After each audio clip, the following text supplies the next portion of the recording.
Hello everyone.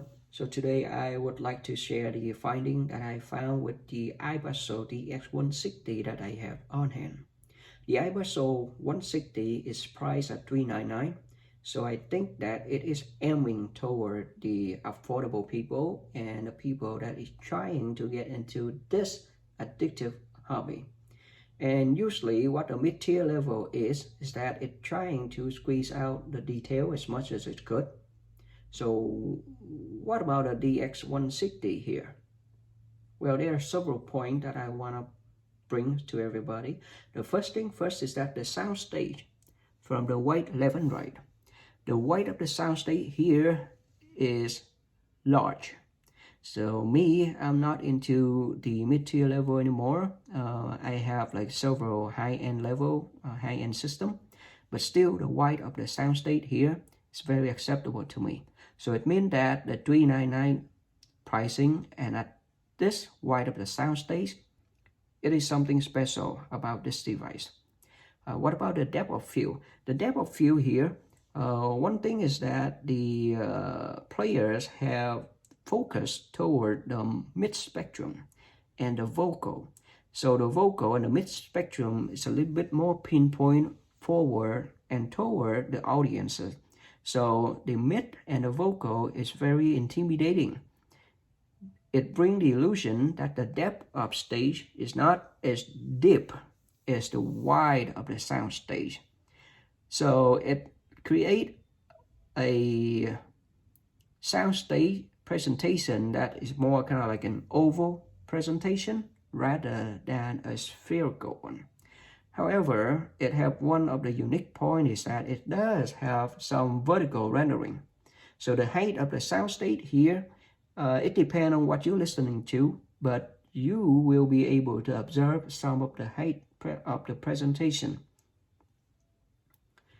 The images of this device is quite well received, and one of the reasons being why is because the clarity and the transparency of the players is very clean, very low background noises. And I do talk to other reputable people who have like even more gears than I do, and they do find that with some sensitive IEMs there is very low level of hisses or no hisses at all. So basically this player must be the first from Ibasso that do not have any considerable hiss or anything that would be able to observe from very sensitive IEMs. The tonal body here. The tonal body of this player pack a punch. What I'm saying is that the tonal body here is very dense, very energetic.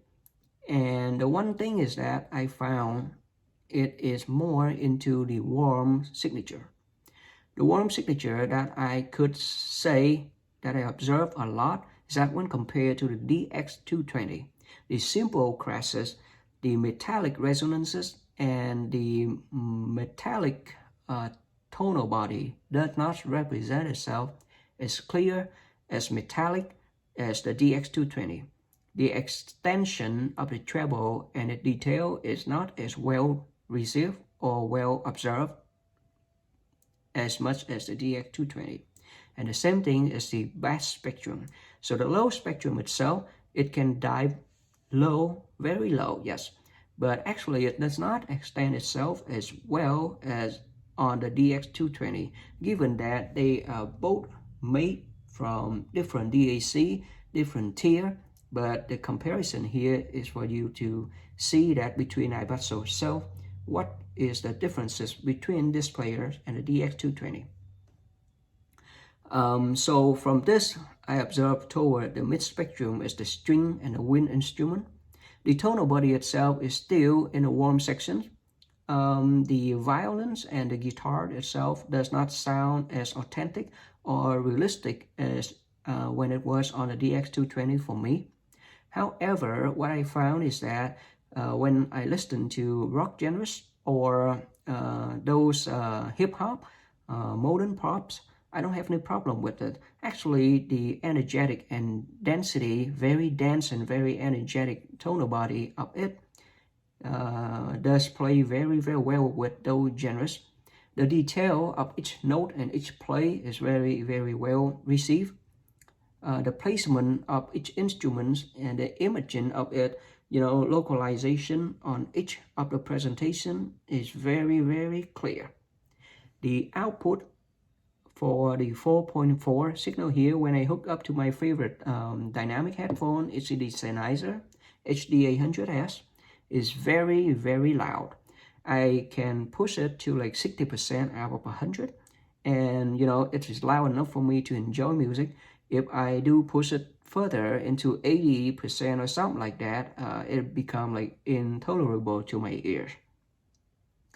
The 3.5 here can be used as a phone out, a line out, or digital line out, SPDIF or coaxial. The coaxial here is of course 3.5.